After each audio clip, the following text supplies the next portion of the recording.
feel free just click on the chat button and then ask any question that you might have and at any moment of the time. All right. So without further ado, let's get started into the presentation. Okay. Our usual disclaimer. And this is just, if you have not joined us in the last few webinars, this year onward, we're going to change the format of Premium Club a little bit. So we're going to focus more on webinars. Every 2 weeks, we'll have one webinar going through companies that I've been researching on the instance, right? This is a company I've been studying it over the past few weeks. And so fresh from the oven of what I found out is here to present to you guys. And also, hopefully from all these case studies, I can relate to you as well, my thinking process behind investing, my thinking process behind what are the companies that I feel are interesting and worthwhile for us to invest in. And also, hopefully, along the way, you realize that I mostly invest in the larger markets like US or Greater China. Why that is the case? When you look at some of these companies, you realize that they are unique to this market, and we will be really, really hard to find such high quality businesses in local markets like, say, Singapore or Malaysia over time. Okay, and also, if you guys have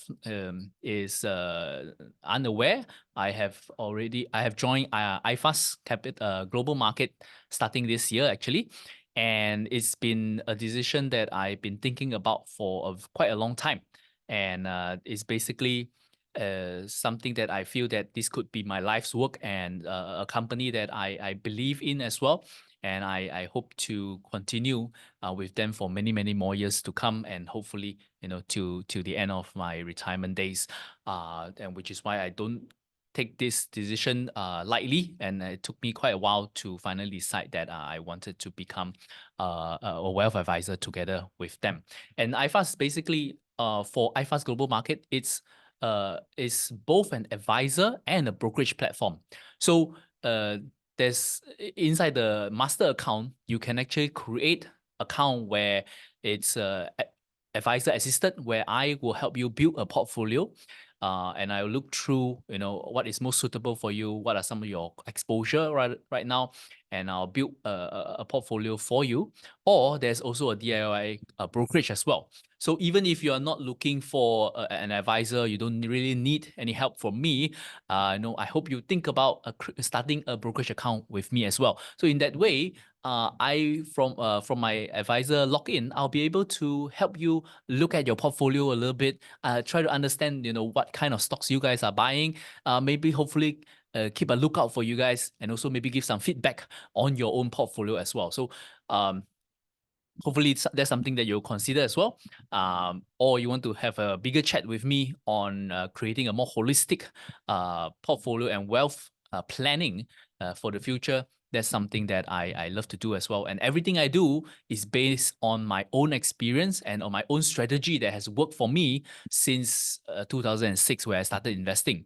And you guys has followed my own portfolio, and this is the kind of the portfolio progression, the net asset value that I track myself over the past 15, 16 years, all the way back in 2007 and 2008.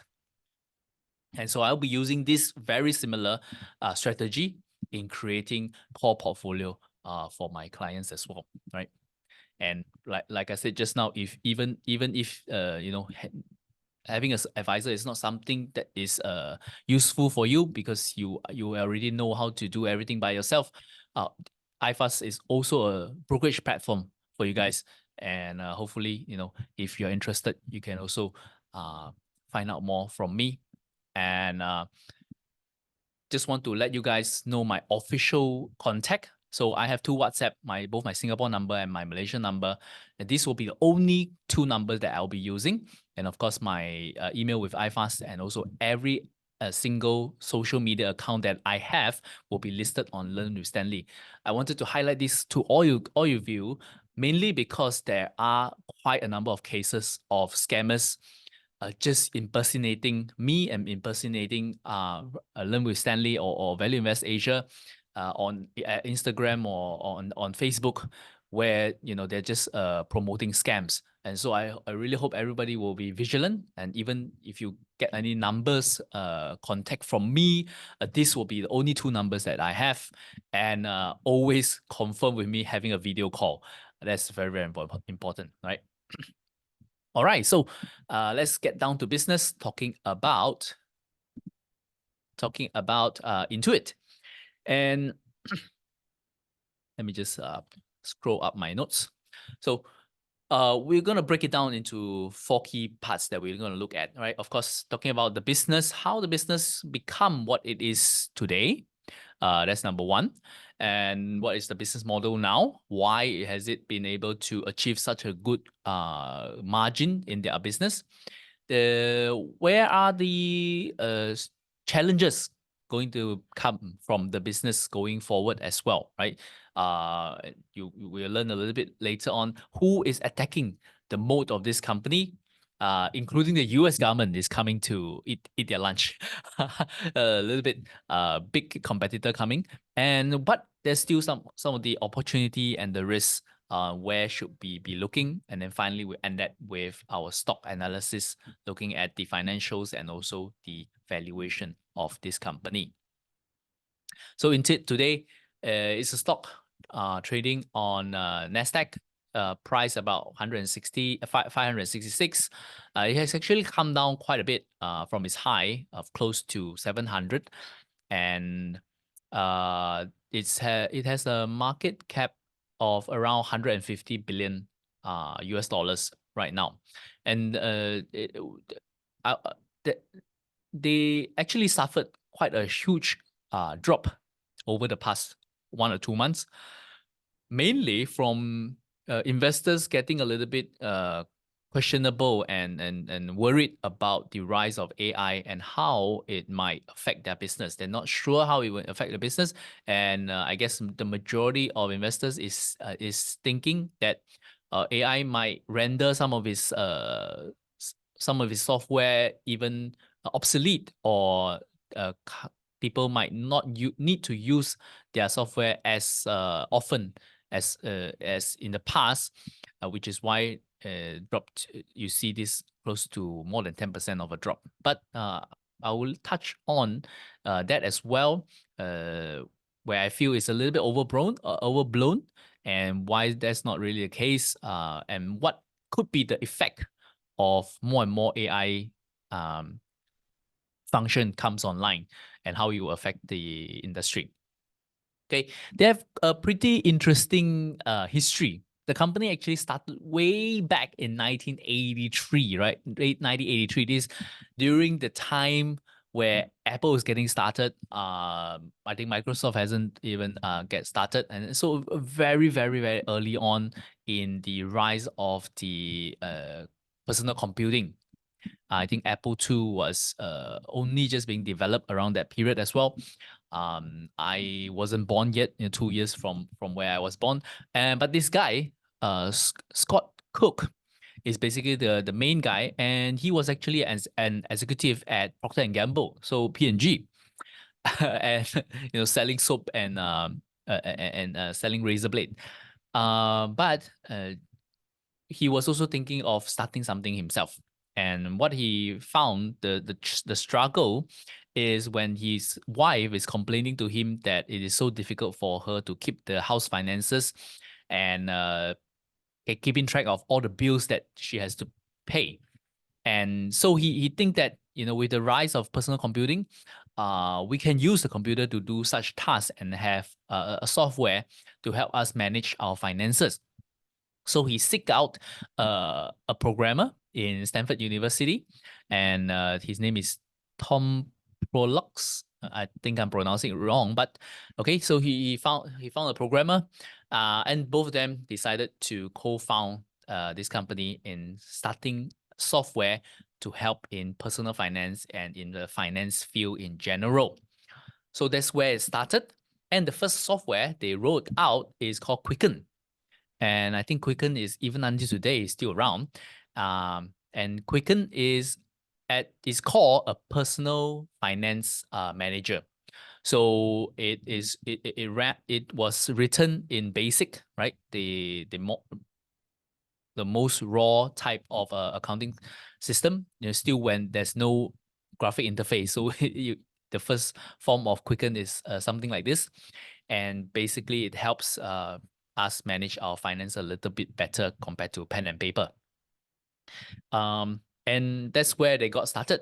And in fact, they kept on this software for quite some time until when in 2009, they bought another personal finance app called Mint, M-I-N-T.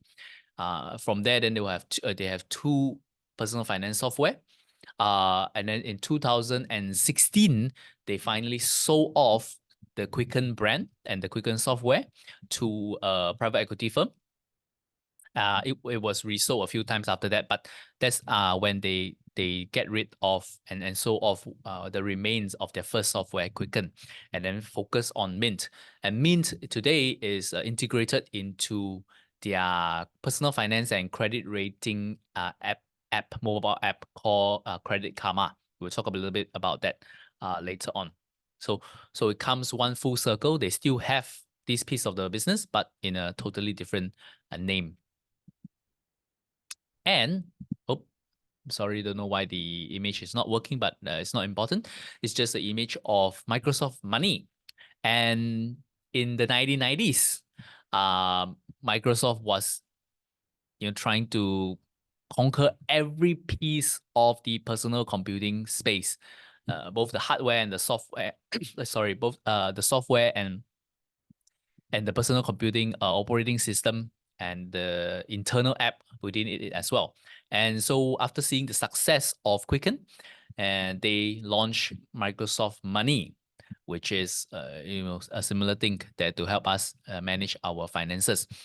And at the time, they were just trying to copy every good idea out there.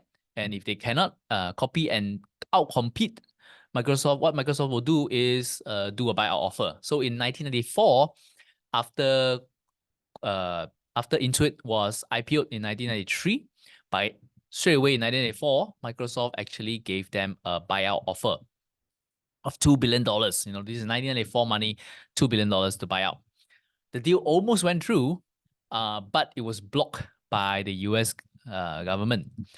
At that time, if you remember, Microsoft that is not in the good grace of the government. It's the center and poster child of the crackdown on anti-monopoly practices. And so they were not able to buy Intuit and Quicken at that time, very, very sadly. But that's the main strategy of Microsoft in 1990s, right? They try to copy, crush, or buy until they are stopped by the government. And from that experience, I guess Intuit started. Number one, they have to compete with Microsoft. They end up going into a huge price war, just discounting their software continuously so that they can be competitive with Microsoft Money. And then the second thing that they do is they started to branch out on other software. Maybe they realized they cannot just rely on one key software. They started developing new software out of that.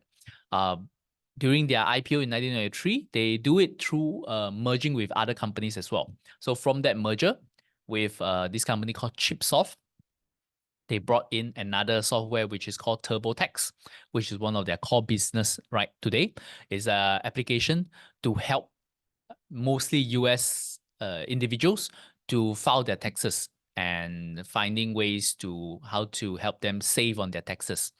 So that become a key part of their business. And then in 1998, they developed another software which will become the biggest part of the business, which is QuickBook Accounting. So this is the accounting software to help small businesses or maybe freelancers to do up their account in totality. Today, they offer it in both like a off-the-shelf software where you can buy and install into your computer, or as a SaaS where it's just an online portal where you can log in and do your account as well. So in both ways. And the the functionality is quite developed already. They can link to your bank account. They can link to make your customer pay invoices directly or make you pay bills directly, all within that app. So it's like a small ERP system for small businesses and freelancers. Very, very powerful. Yep. Okay. So end up today, they have four big P's of their businesses and under four key brands. One is TurboTax, where they help consumers or even businesses submit tax. They have a huge range of services from free DIY platform for you to just use and submit your tax if it's simple, or a little bit of add-on where they maybe help you to find places where you can save money, and also even reaching professional service where you can reach out to talk to, and they will link you with tax expert to plan out your tax planning. And second part of their business, another one which is their newest acquisition is MailChimp. And MailChimp, let me see what I have on MailChimp. MailChimp is a company they bought in 2021 during COVID time, on a deal of 50% stock, 50% cash, more or less around that breakdown, on a $12 billion deal. Right, this is a huge purchase for them, and quite a high valuation as well, because MailChimp at that time was revenue, I think, was not even $1 billion when they bought over. So it was quite a high valuation. And the idea is MailChimp is a CRM, a customer relationship management software. And they basically help you maintain all your customer contacts and details, do out things like digital marketing, or even automation. I still use MailChimp today, for our premium club. And so if you're getting an email from me, most of them I've been sending it out through MailChimp as well, and keeping your information within the SaaS. So that's a key part of their business. And this part of the business, they bought it mainly because they see some synergy with QuickBooks. QuickBooks is their largest business, where I talk about being just accounting software for SME. And then they are looking at ways where they can provide other services for SME as well, right? So these small businesses are already using QuickBooks to do accounting, and they're trying to cross-sell to these businesses customer relationship softwares like MailChimp. So that's where the idea came about, and why they bought on MailChimp. And it has basically, the strategy actually works. It still is working very well for them. And maybe they're gonna do more of such a deal again, on thinking how to add on more services to the same captive market that they already have. The last part of the business is Credit Karma. It's a personal finance app. They have combined it with Mint, right? Mint is basically a app that help you track your expenses, day in, day out. Expenses for individuals. Credit Karma used to be an app to help you control your credit rating and view your credit rating, and ways on how you can control it and improve it. They combine it all together as part of a holistic personal finance app, and this one actually works well with TurboTax, basically. So they will cross sell among each other, and Credit Karma has a slightly different business model, where they don't sell to the user mostly, but rather work with banks or financial institutes to distribute and promote their product on their platform to the users that are using it.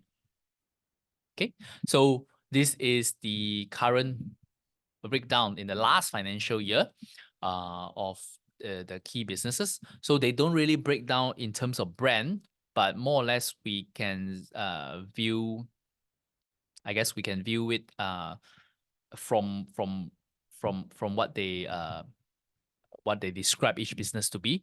So QuickBooks and MailChimp would be mostly under here, small businesses.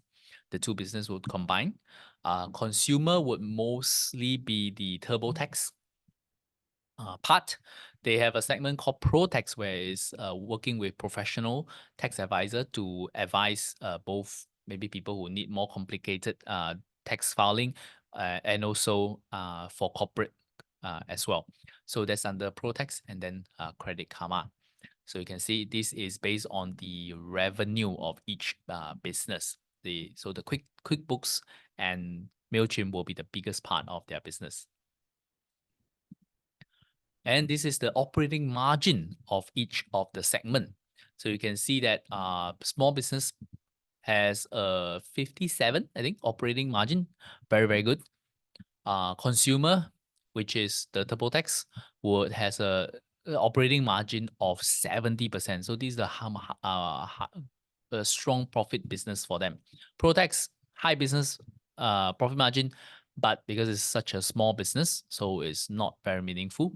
And then the last part is Credit Karma, which is not as profitable as the rest. On average, across the whole company, it's about 58% operating margin for this company. Highly, highly profitable. And this is the guidance they have for the 2024 business. They have already announced Q3 result. And so they're going on the last quarter right now. I think their ending is not 31st December. So all of them are projected to continue to grow.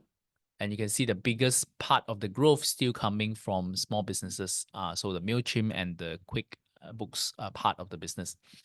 But the rest is still growing slightly. Overall, the whole company should be growing at about 13-14%. Based on management assumption. Okay. And so what are some of the key risks though for this company with arms in different parts of the software and serving different group of people, mainly the consumer and small business owners. So one big key risk is actually coming from the US government. The US government now has launched their own portal for basic function, like simple tax submission directly from their website. And so, if for most people who are maybe the lower tier users that maybe uses TurboTax for free, they might end up just using the government assisted platform. If the government try to add on more capability over time, that could eat into TurboTax business slowly in the future as well. You never know. But so far, this part of the business is still very, very privatized, and TurboTax being the largest tax submission provider in the whole of US. I think they have a market shares of around 63%, and the next brand was less than 20% market share. So they are far above in terms of market share compared to the rest of the people. They are so popular when even when you watch US shows, TurboTax will get mentioned inside the show, right? They become the default setting. So I think that's a very, very strong a moat, and also a strong attachment to their position in this space. So that's the first one. But we have to continue to watch what the government is changing over time in this area. But typically, I would say that yes, the government is very big, but the government is never really a very, very good competitor compared to private businesses.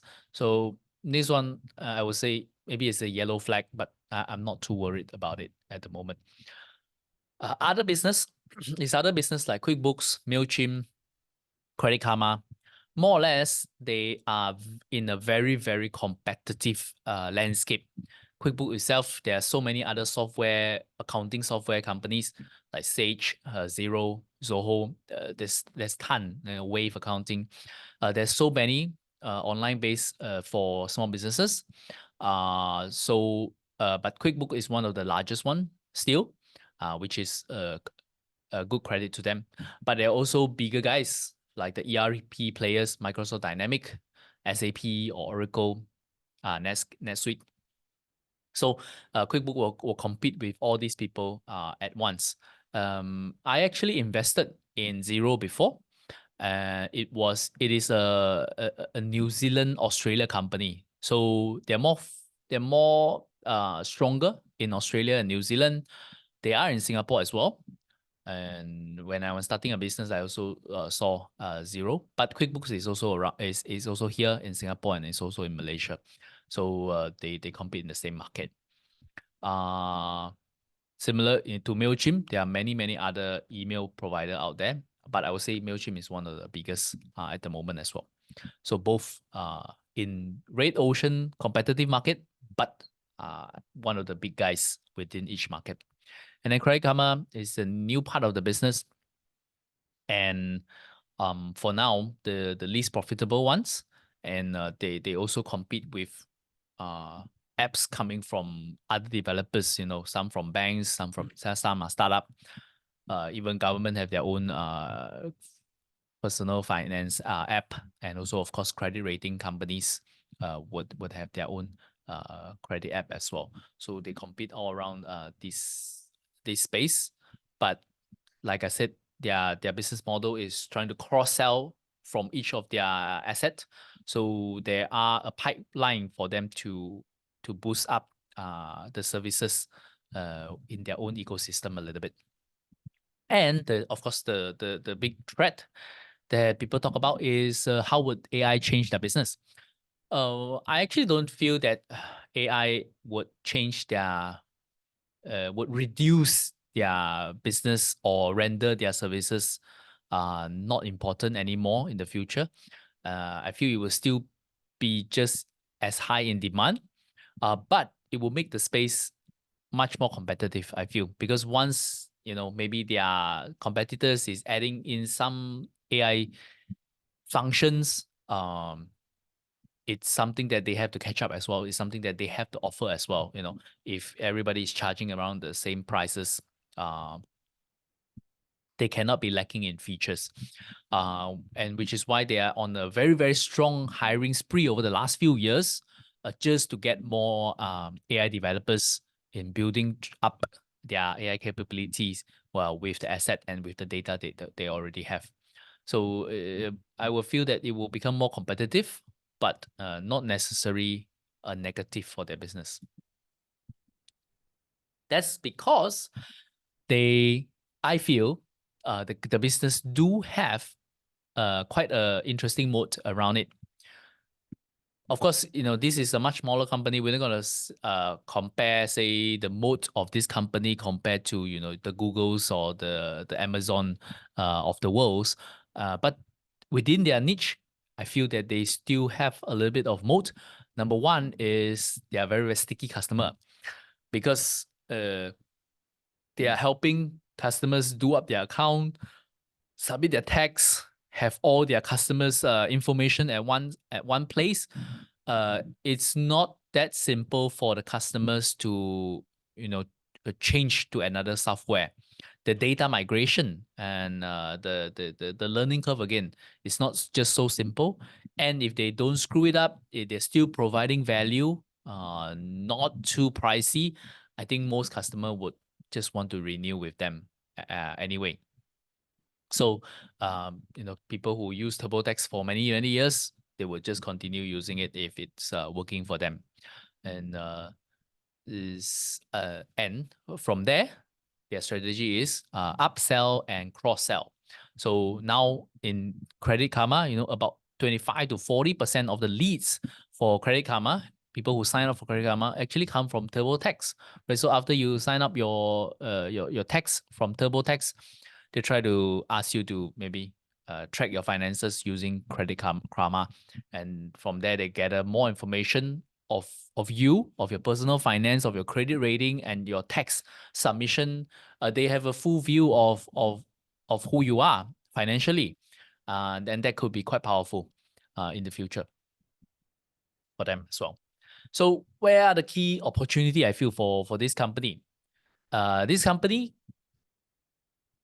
my my general expectation is that they will continue to grow for quite some time, for many more years, and they're tagging on to more self-employed people, people who are starting small businesses, and with the online economy still growing, and the online landscape allowing people to start business more easily, having side businesses or side gig more easily, then the addressable market for them is actually expanding, and they can serve more and more people. From there, they can also think about more services that can be added, right? They can become like Wix, that do web design as well. They can become like a Shopify to help people have their online store, their social media marketing services, which would be quite in tune with what MailChimp is already doing, right? Or maybe even moving on to other services like legal, HR software, even logistic software. Um, those are things that small businesses would need as well. And if they can provide it under one stop as a package, that could work, and that could add more business for them. And then another big part would be maybe going international more aggressively. The main reason why we haven't heard of this company so often, or even the brands are not that familiar to us, is because actually 92% of their revenue still coming from the US. Still coming from the US. Only 8% of their revenue coming from international, and a big part of it is actually coming from the purchase of MailChimp. MailChimp has a much larger international customers. Their traditional business outside of MailChimp, you can say that is almost predominantly US focused. So that could be an area, after they exhausted the US market, they can focus more on the international market as well. And also, a second part is apart from just serving small businesses, maybe they can consider moving into the enterprise software space as well, or wait for one or two of their small business customers to grow to such a size where they require enterprise services and enterprise solution, then they can slowly branch out together with their customers. That would also be a less risky way of expanding their business in the long run. They have more than, I think, from my memory, they have more than 8 or 9 million paying customers on QuickBooks. So there's a huge customer base that could potential need more services in the future from them. So that's so as a summary, let's go through what is the SWOT analysis of this company. The strength, key thing is they have quite a good economy of scale, being one of the top guys in each of the brands. Customer base is very, very sticky. Once the customer use it, they are most likely going to stay with them. They are more or less the infrastructure provider for small businesses and individuals. So they have a good customer base, very sticky over there. But the problem is they're still in a very highly competitive market. Almost every brands that they have, they are competing in quite a lot of competitors. And so far, it might seems that it's hard for them to move overseas. Maybe in the point of the main one is being TurboTax. Tax code is different all around the world, and maybe if their software is more attuned to US tax, then it might be hard for them to expand to other international market as well, which is why they haven't done it. Or maybe the local market is still growing and they have no interest in moving overseas.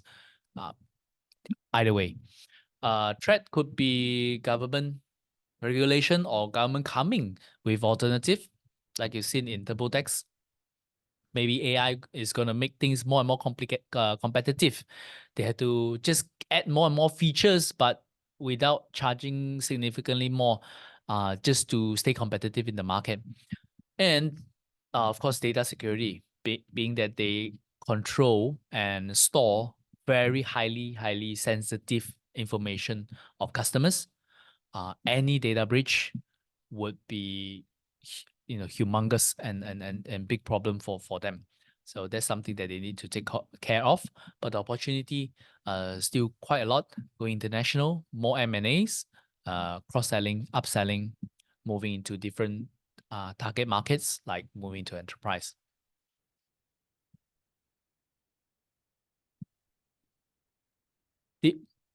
Okay, so we're going to share a little bit on their financials, but as a summary, their financials is looking pretty good.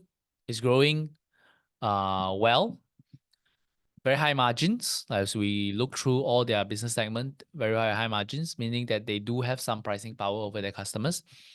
Low debt, they do have debt, but not that significant. And they have very strong free cash flow. So that's very good. The capital allocation, they have done a few M&As so far, and they mostly buy with stocks as well. So there will be some dilution risk, and we will be a big problem and big hit to investor if they didn't make the deal work. But so far, most of their big bets are doing okay. All right. If you have any question, feel free to drop up your chat box, and so that you can ask the question first. I'll share another screen so that we can look through their financials together.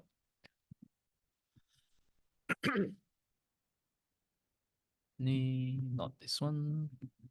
Not this one. Sorry. Share the wrong one. Let me try this one. Okay. Yep. Okay, so you can see that their revenue more than doubled in 3 years from their acquisition, as well as from their organic growth. Operating income hasn't been growing as fast, but still growing as well. And a big part of it actually comes from because they from their big acquisition, their their return of equity has not been going back to their usual levels. Okay, so if you look at here, they used to have a return on equity of around 20 plus, sometimes even 50 or 70%. Now, after the 2 acquisition, their return on equity has dropped down to single to 15 and 14 to 16%. So it's my expectation that it could come back up, maybe not to 70%, but come back up a little bit more compared to the current levels, and thus the value creation is from there, where they sort out the acquisition and make it more holistic and run more smoothly and more efficiently in the future. So that's number one. And the balance sheet we can look at. Cash, very high cash, no issue. On 3+ billion of cash. Mostly, where's the debt? Let's see. Long-term debt of about 6.6 billion, and current debt not much. Okay, mostly long-term debts of 6.6 billion with a cash of 3.3. So they do have a net debt of about 3 billion against a common stock equity of 17. So some debt, but not a lot. Very stable, especially looking at their free cash flow. I think this one would show the free cash flow a little bit better. You can see the free cash flow, always positive, and actually can be quite high. if they are not making acquisition, right? So most of the cash will be used for acquisition. If there's no big acquisition, their free cash flow is actually pretty decent, and they can pay back that debt, within 1 year. So very little for them. Let's go back to, let me see, next one first. Okay, valuation. I'll pull up the valuation Excel sheet first.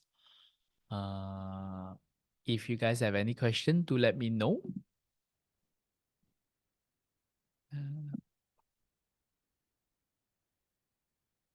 Tweet. Okay, let me share it again.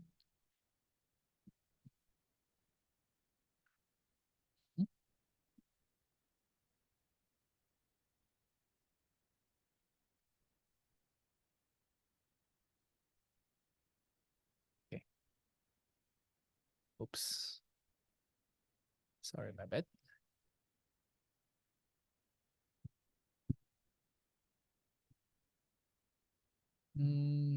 Going back to Zoom. Okay, let's see. Okay, I've done a quick free cash flow calculation as well, using our template again, and just looking at their last free cash flow of about 5 billion. I didn't put the free cash flow as 5 billion, but rather use it as a starting base for their EBITDA. This number, you can change it if you want. But I think it's already quite okay to use this number for me. Growing at about 15%, which is the management assumption for the next 5 years, and then has a long growth rate about 4. We can drag it out, maybe 10 years compared to the next 5 years. But I would say that it wouldn't change the valuation that much, to be honest. And then the rest, you can play around with it. They have some debt, so I put the debt ratio also for the company.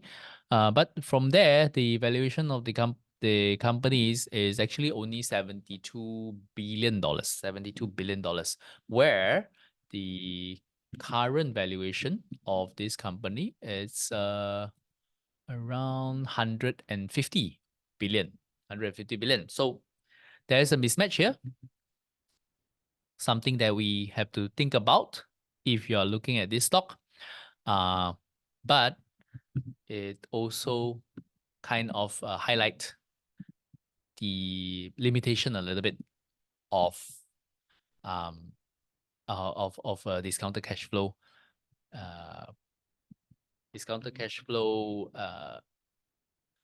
model.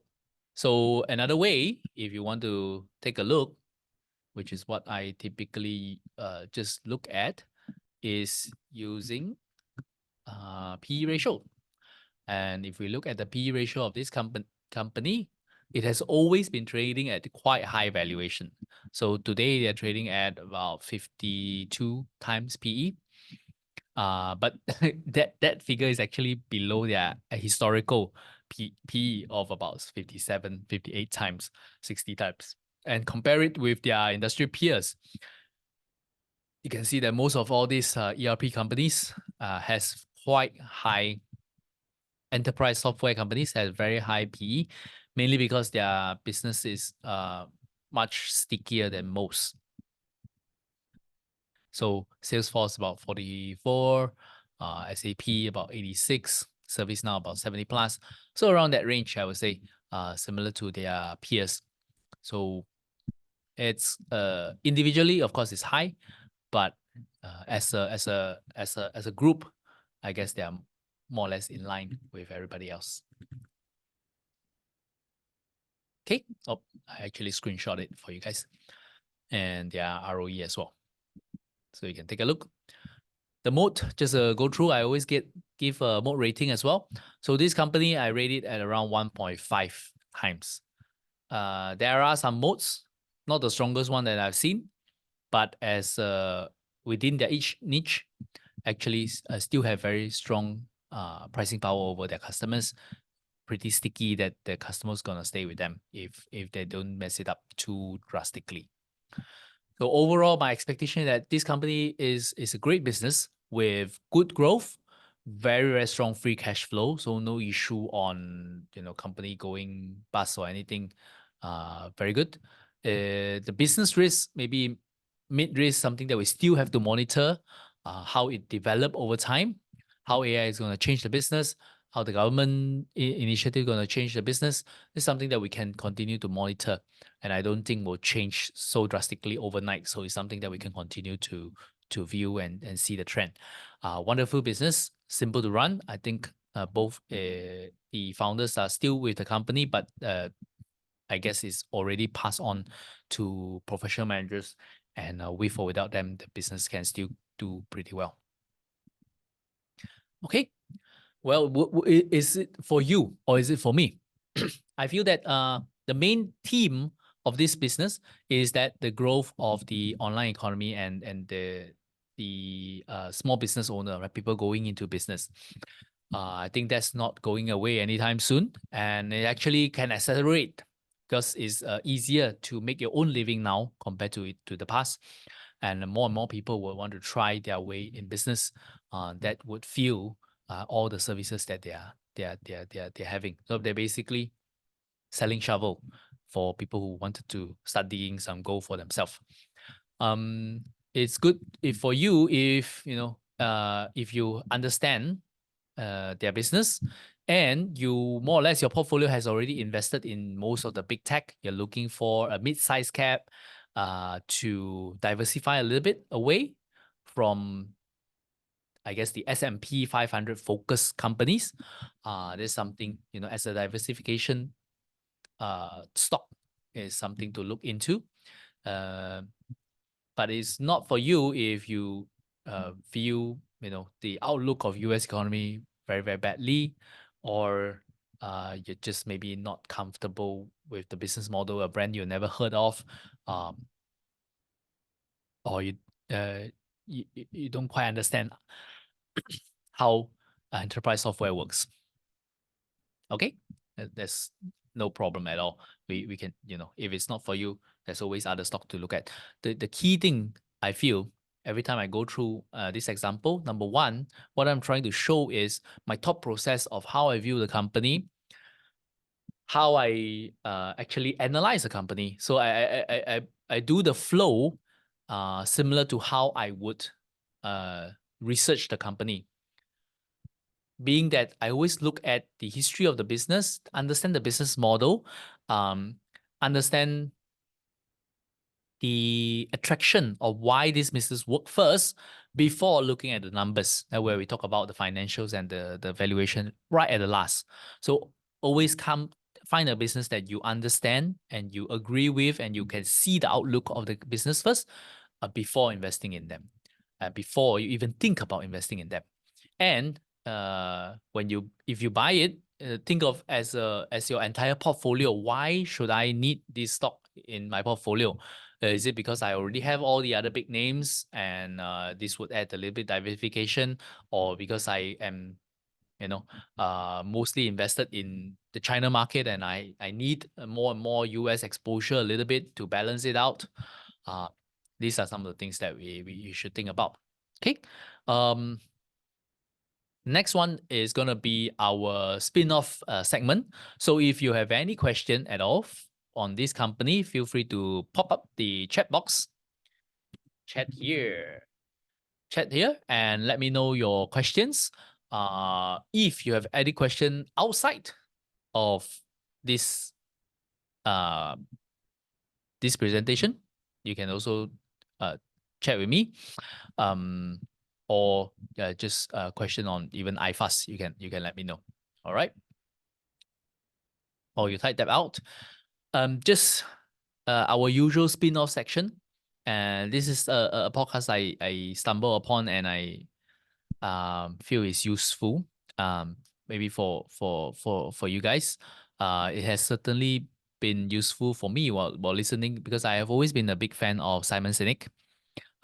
His book Start with Why, of understanding our internal motivation on why we start something, why we like something, our main reason uh, of pursuing something. So he's a great writer, and his podcast is also asking quite meaningful questions.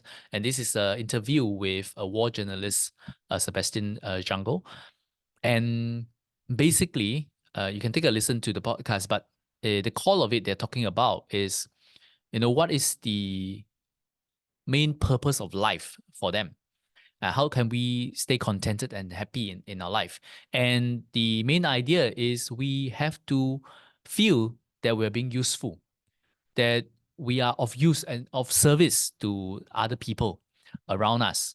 If we don't add value, that's where we feel that our life is redundant and we it is meaningless.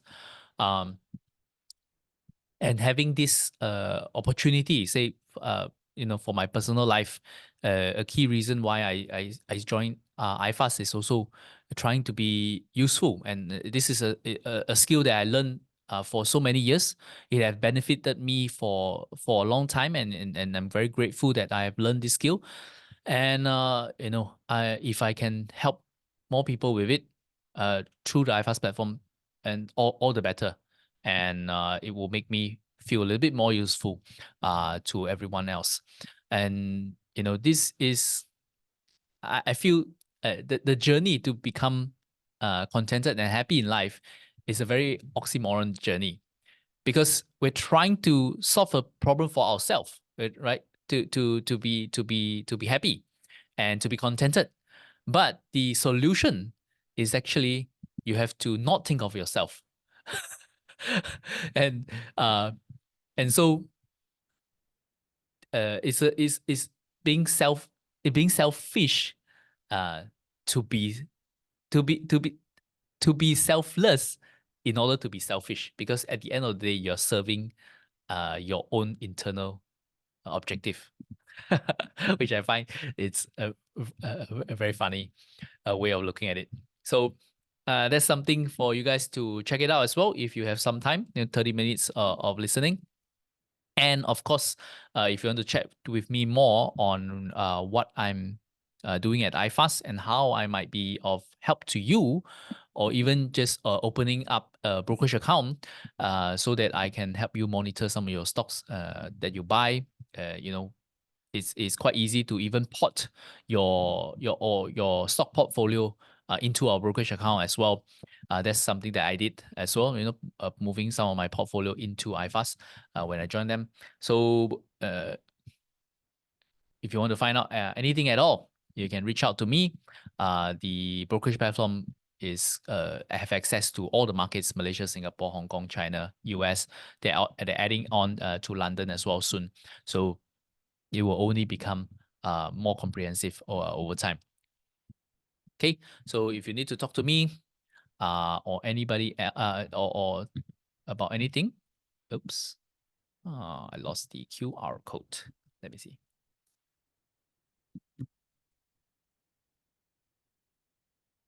Give me a minute. I'll just share it up.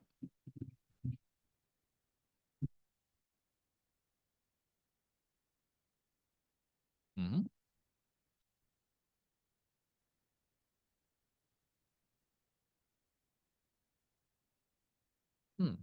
Okay. Anyway, yeah, I provided a QR code as well. So if this is something that you want to chat with me, please, you can scan the QR code and fill up just a quick form for me so I can reach out to you and I know a little bit more about you before I start talking to you.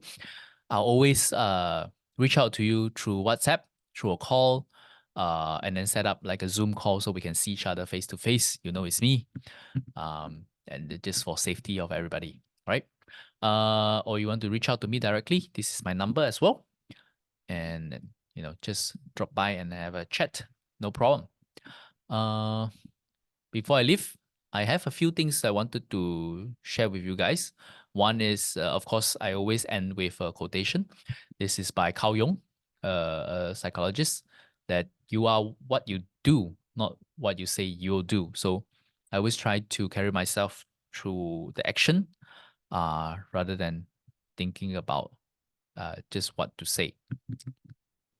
Before you guys go, I just want to highlight as well um, how to protect yourself against online scam, because I am seeing more and more online scam on all my social media. And I just been searching around and poking around, and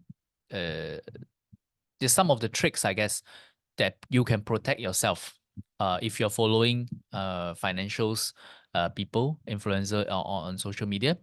Um, a lot of the sponsored posts are scams, so be very very careful. Sometimes they use very very big names, like Dato Cha Cheng Hai, the founder of Value Partners. These are definitely not them, right? They ask you to chat with them on WhatsApp, or they are offering things that stock tip from them directly, from Tan Sri, Jeffrey Chang. All this is quite straightforward. They are scams, so stay away from them. But there are some that are actually pretty clever. You can see that this uses Yobi Kahan as their name, even with the logo and everything, and it's sponsored using Yobi Kahan. It's a video by my friend, uh, MJ. But